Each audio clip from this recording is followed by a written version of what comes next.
Good to be back in game week. Obviously, coming out of the Missouri game, I thought there were some definite things to build upon and some positive points. Obviously, frustrated with the lack of result, also had to get through the sting and the feeling, the emotion behind falling short, and that has impact. And tough people have to step back into the fight. Thought our team did that during the bye week. I thought we had a productive week. Still trying to work back healthy, and at this time of year, I think everyone's struggling with that. But I feel like we've had a good start to the week here as we head into our salute to service game against South Carolina. Excited to be back home. Excited to honor the men and women who serve our country, and look forward to watching this team compete on Saturday for a good result and against a good South Carolina team. So that'll open up for questions. What is AJ Swan's status for this weekend?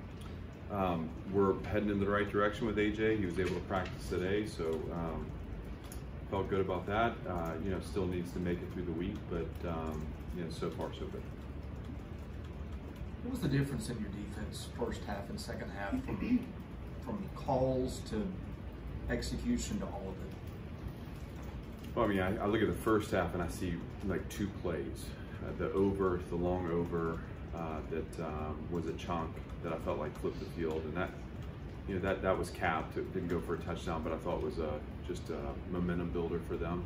From there, I think it was a reverse. They ended up running in against man coverage, and we just had poor leverage in pursuit there. And then the screen they threw on the first drive, where we had them in a third down, that we had them behind the chains. I thought we were doing well against the run, and they were able to get the screen on the perimeter. We had misaligned the formation early, so I thought we were out of position there early in the down. Still should have downed the ball, and they got out for an explosive touchdown. That was a disappointing snap. In this league, teams are going to be able to generate points.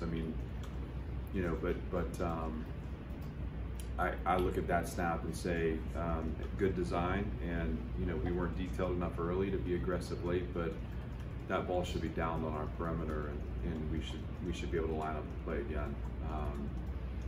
Outside of those two chunk plays, obviously you had the 2-minute drive at half where I thought we gave up some yards, but we're playing to the situation, and then challenged the boys in the second half, and they came out and I thought really dialed into structure, really dialed into identity, and to me they took the game over. We weren't able to do enough defensively, but there's going to be games that way, and obviously our defensive unit has had ups and downs this season, and I feel like even though it hasn't shown up in results, I have seen gradual improvement there, and so I'm excited to continue that. And I think they're growing confidence. I think they're growing confidence together,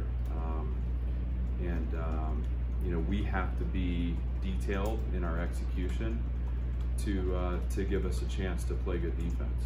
And when we're not, we have shown that we'll give up explosive touchdowns. I think in the last few weeks we've been able to settle that aspect down, and when we play to an identity, we've been at times been able to dictate the terms of play.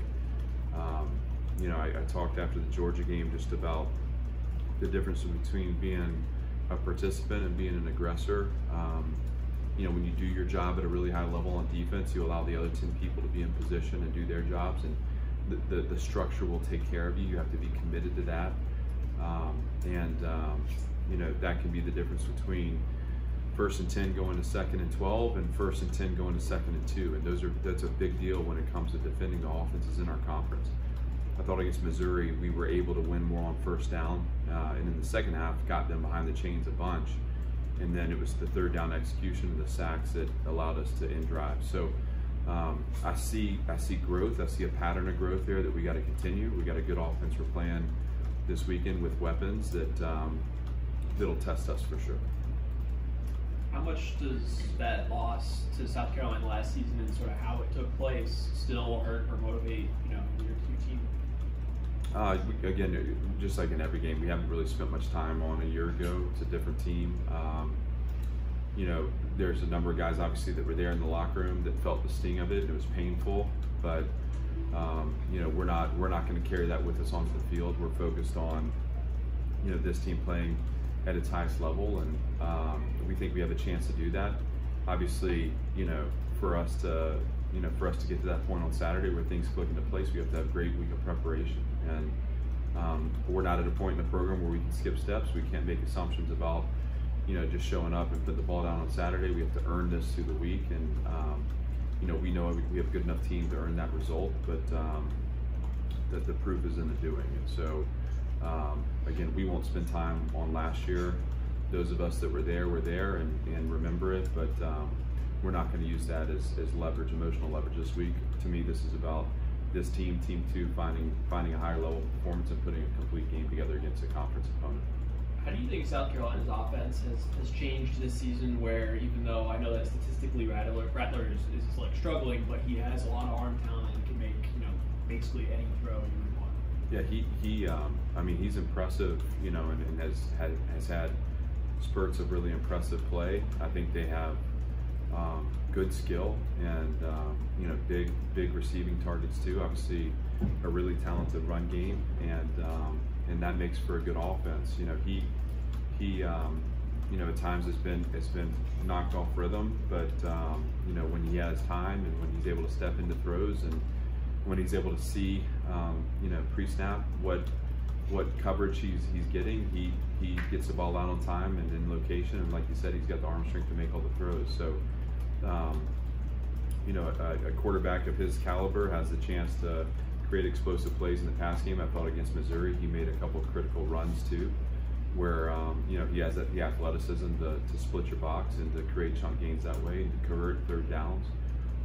And so he's talented, and it's gonna, you know, we're gonna be you know, we're going to be stressed to be in the right positions, to have the verticals capped, to make sure that we're not giving up those explosive throws that he's been able to find this year. And then from there, we're going to rely on our front four plus, you know, pressure to try to shorten it down at times too. And you know, we were able to do that effectively against Missouri. Thought we were able to do that in the second half against Georgia to a certain extent. That's got to be a part of our formula as well, because when we give the opponent time, you know, ultimately what they've proven this year is they're going to find the open window, and that hasn't been effective for us.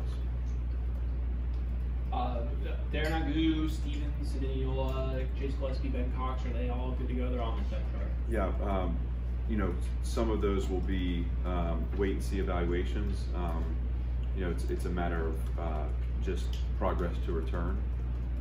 All expected to be available, but can't say for certain yet that by Saturday they'll be available.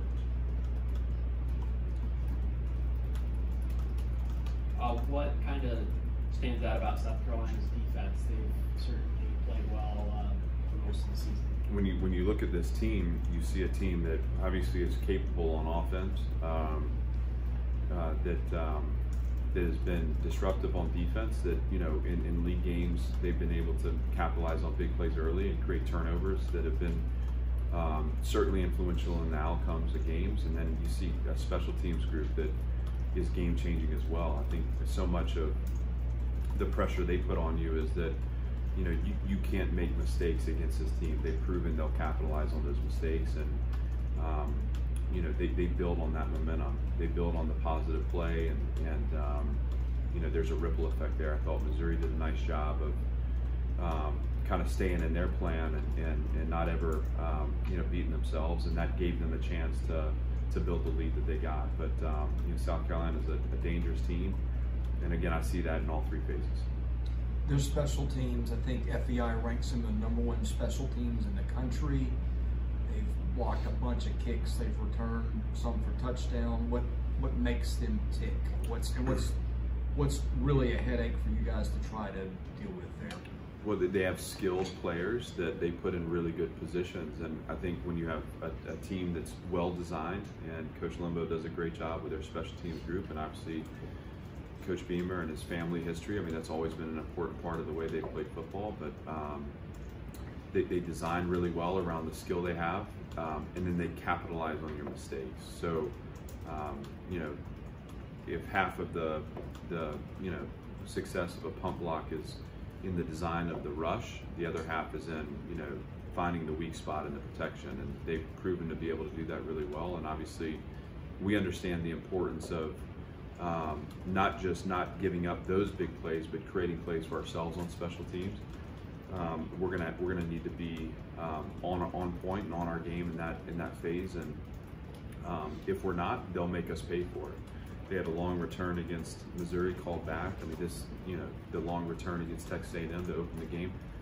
This is a very capable group in all the phases of their special teams, and you know they're gonna put pressure on us. We gotta respond, not just by being solid, but by putting and applying pressure on our side too.